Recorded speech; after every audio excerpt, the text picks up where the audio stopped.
Indian national Congress की स्थापना दिसंबर 1885 में बॉम्बे में हुई थी, जहां वोमेश चंद्र बनर्जी ने पहली सेशन की अध्यक्षता की थी, जो गोकुलदास तेजपाल संस्कृत कॉलेज में हुई थी। इस ऐतिहासिक बैठक में देश के 72 सोशल रिफॉर्मर्स, लॉयर्स और जर्नलिस्ट्स ने भाग लिया था। यहीं से इंडियंस के लिए एक नेशनल पॉलिटिकल प्लेटफॉर्म की शुरुआत हुई।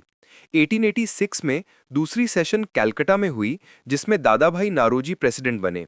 यहीं पर नेशनल कॉन्फ्रेंस कांग्रेस में मर्ज हो गई और प्रोविंशियल कांग्रेस कमिटीज बनाने का फैसला हुआ।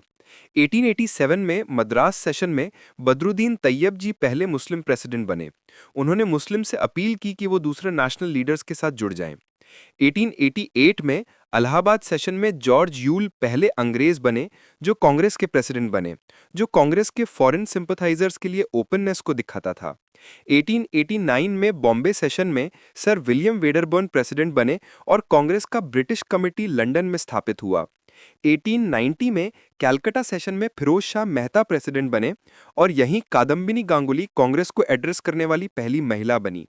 1891 में नागपुर सेशन में पी आनंदा चार्लू और 1892 में इलाहाबाद में बनर्जी ने प्रेसिडेंटशिप संभाली।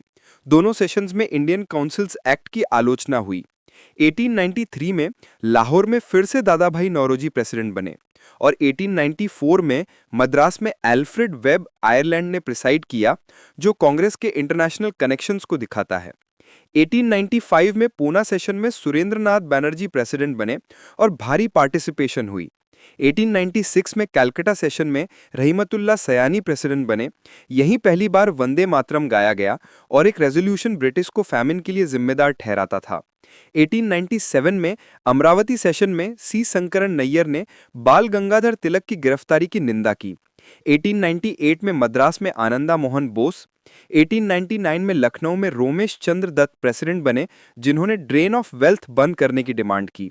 2000 में लाहौर में एनजी चंदावरकर और 2001 में कलकत्ता में दिनशॉ वाचा ने महात्मा गांधी को पहली बार कांग्रेस प्लेटफॉर्म पर इंट्रोड्यूस किया। तब गांधी साउथ अफ्रीका से आए एक यंग लॉयर थे और रेशल इनजस्टिस के खिलाफ सपोर्ट मांग रहे थे। 1900s की शुरुआत में कांग्रेस ज्यादा वोकल होने लगी।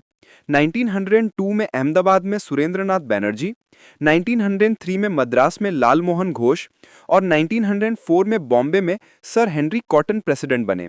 उन्होंने लॉर्ड कर्जिल की टिबेटन पॉलिसी और प्रपोज्ड पार्टीशन ऑफ बंगाल की आलोचना की। 1905 में बनारस में गोपाल कृष्ण गोखले के अंडर कांग्रेस ने स्वदेशी रेजोल्यूशन पास किया। इसी सेशन में मॉडरेट्स और एक्सट्रीमिस्ट के बीच में रिफ्ट शुरू हो गई। 1906 में कलकत्ता सेशन में दादाभाई नौरोजी ने कांग्रेस का फाइनल गोल स्वराज यानी सेल्फ गवर्नमेंट डिक्लेयर किया। लेकिन 1907 में सूरत सेशन में रास बिहारी घोष के अंडर मॉडरेट और एक्सट्रीमिस्ट फैक्शंस के बीच में भयानक क्लैश हुआ और कांग्रेस स्प्लिट हो गई। 1908 में मद्रास में रास बिहारी घोष ही प्रेसिडेंट बने और 1909 में लाहौर में मदन मोहन मालवीय ने इंडियन काउंसिल्स एक्ट के कम्युनल इलेक्टोरेट्स का विरोध किया। 1910 में इलाहाबाद में सर विलियम वेडरबर्न प्रेसिडेंट बने।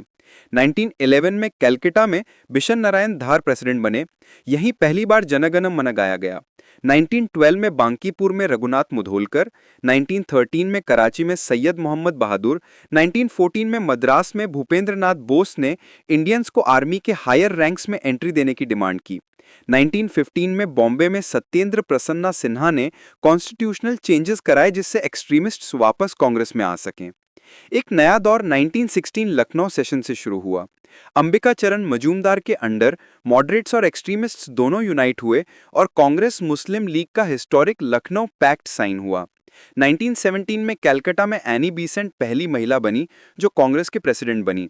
1918 में दो सेशंस हुए। सैयद हसन इमाम ने बॉम्बे स्पेशल सेशन में मॉन्टेग्यू चेल्म्सफोर्ड रिफॉर्म्स की निंदा की और मदन मोहन मालवीय ने दिल्ली सेशन प्रिसाइड किया। 1919 में अमृतसर में मोतीलाल नेहरू के अंडर कांग्रेस ने जलियांवाला बाग मैसेकर की निंदा की और खिलाफत मूवमेंट को सपोर्ट दिया।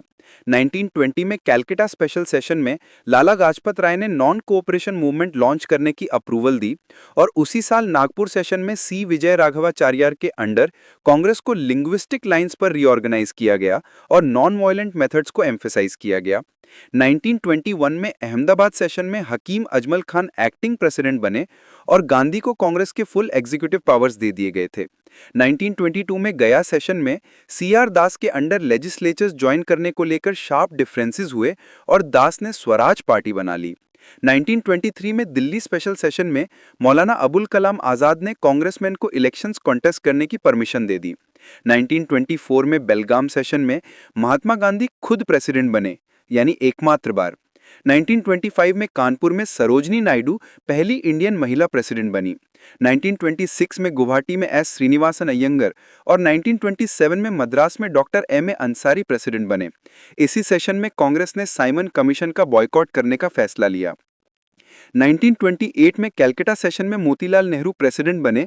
उन्होंने ऑल इंडिया यूथ कांग्रेस बनाई और अपनी कमेटी का रिपोर्ट पास करवाया, जिसमें 2 साल के अंदर डोमिनियन स्टेटस मांग गई। जब ब्रिटिश ने इग्नोर कर दिया तो 1929 में लाहौर सेशन में जवाहरलाल नेहरू ने पूर्ण स्वराज यानी कंप्लीट इंडिपेंडेंस कांग्रेस का गोल डिक्लेयर किया। सिविल डिसोबीडियंस मूवमेंट लॉन्च करने और 26 जनवरी को इंडिपेंडेंस डे मनाने का फैसला हुआ।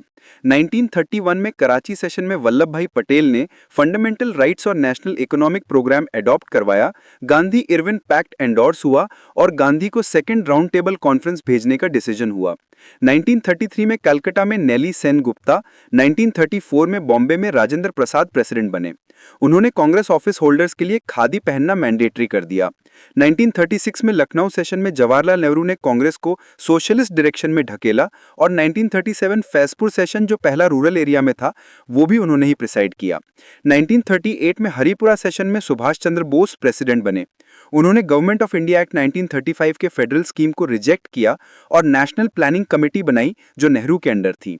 1939 में त्रिपुरी सेशन में बोस फिर से इलेक्ट हुए, लेकिन गांधी के विरोध से रिजाइन करना पड़ा। राजेंद्र प्रसाद ने रिप्लेस किया और बोस ने फॉरवर्ड ब्लॉक बनाई। 1940 में रामगढ़ सेशन में मौलाना अबुल कलाम आज़ाद प्रेसिडेंट बने और वर्ल्ड वॉर 2 में इंडिया को जबरदस्ती घसीटने का विरोध किया। 1941 से 1945 तक कांग्रेस के लीडर जेल में थे। क्विट इंडिया मूवमेंट और वॉर की वजह से कोई सेशन नहीं हो सका। अंत में 1946 में मीरठ सेशन में J B Kripalani last pre independence president बने, जब भारत आज़ादी की कगार पर था।